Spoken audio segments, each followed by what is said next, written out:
Now begins Chapter 2 of Humility of Heart. Practical Examen on the Virtue of Humility.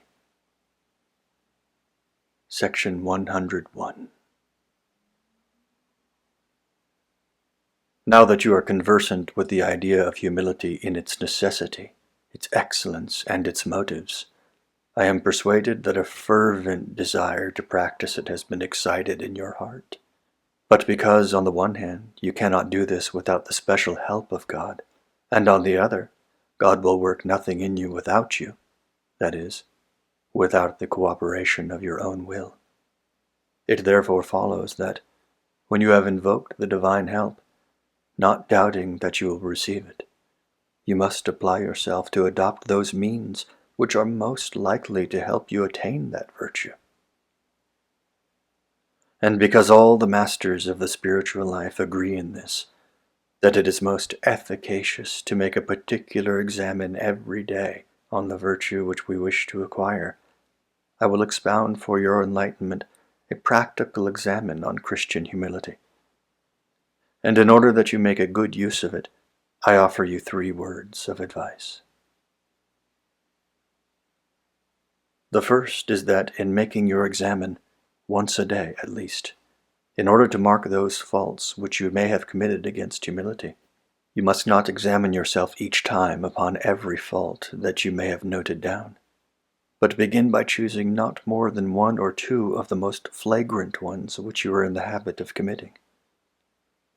And thus, after having accustomed yourself to amend these, you will pass on, little by little, to the others, until pride will gradually be eradicated and humility will spring up in your heart. This is also the manner in which we ought to meditate.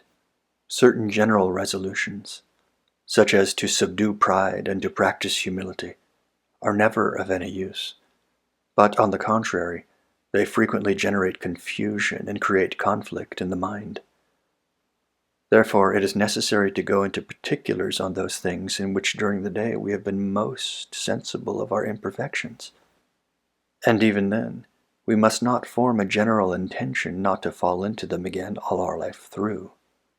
But it is enough that we should make a firm resolution not to fall into them again during that one day. It was thus that holy King David made resolutions and renewed them, not trying to keep them from year to year, nor from month to month, but from day to day. I will pay my vows from day to day. Psalm 69. And in order to keep them, one cannot sufficiently urge the necessity of imposing upon oneself some penance and of accomplishing it faithfully. For example, as many times as I have failed to keep my resolutions today, so many times will I kiss the wound in the sight of Christ and recite devoutly as many Hail Marys, etc. The second is to take these faults which form the subject of our examen and to accuse ourselves of them in our confessions, in order to make us still more ashamed before God of our pride, and also because the sacrament of penance confers a singular grace of its own in helping us to amend those faults of which we therein accuse ourselves, as St. Thomas teaches. And although none of these defects can absolutely be called sins, and are simply imperfections, it does not follow that we must not pay any heed to them, because they either serve to keep us in vice, or are an impediment to virtue. When it is a question of humility, which is the most necessary virtue for our eternal salvation, it is always better and safer to have too much of it than to have too little. And it is certain that he who is content to have only that amount which is absolutely essential to him will never really acquire that virtue. Unless you become as little children, you cannot enter into the kingdom of heaven, said the Savior of the world. And we have no other way of becoming as little children than to eliminate our self-love by the vigorous exercise of humility. The third is that you should often read this practical examen, in order to reflect seriously upon yourself and to see how you stand in regard to humility, so that you may not be among those who think they are humble, and are not really so. St. Thomas says that it is for humility to examine the faults committed against any virtue whatsoever. How much more, therefore, should it examine those faults which are committed against this very humility?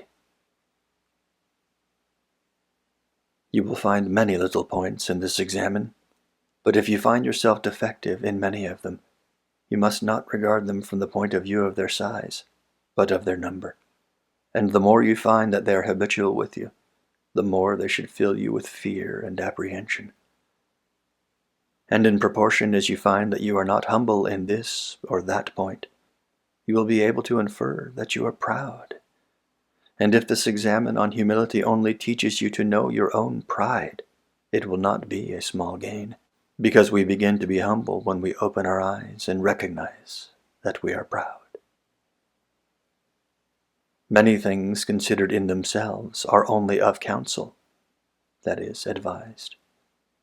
But in respect to such and such circumstances, they can nevertheless be of obligation, and are necessary also, so that we may not transgress the precept, that is, commandment, according to the teaching of St. Thomas. In conclusion, you must not make this examen with scruples or much anxiety, as if every imperfection were a sin, and as if you had the presumption to will to be humble all at once. Nor must you reject with contempt all that does not seem to you positively of precept, that is, of commandment. You must be solicitous in your wish and desire to acquire humility, and you should have diligence and care not to omit those means which would lead you to gain it. And then, recommending yourself to God, continue to make this examination according to the inspiration of God and the dictates of your own conscience. As humility may be considered under three different aspects, in relation to God, our neighbor, and ourselves, and practiced in two ways, that is to say, interiorly and exteriorly, it therefore follows that we can sin in these several ways, as we sin against the laws of any other virtue, either by our thoughts, words, deeds, or omissions. Let us therefore proceed now to the examen of our faults.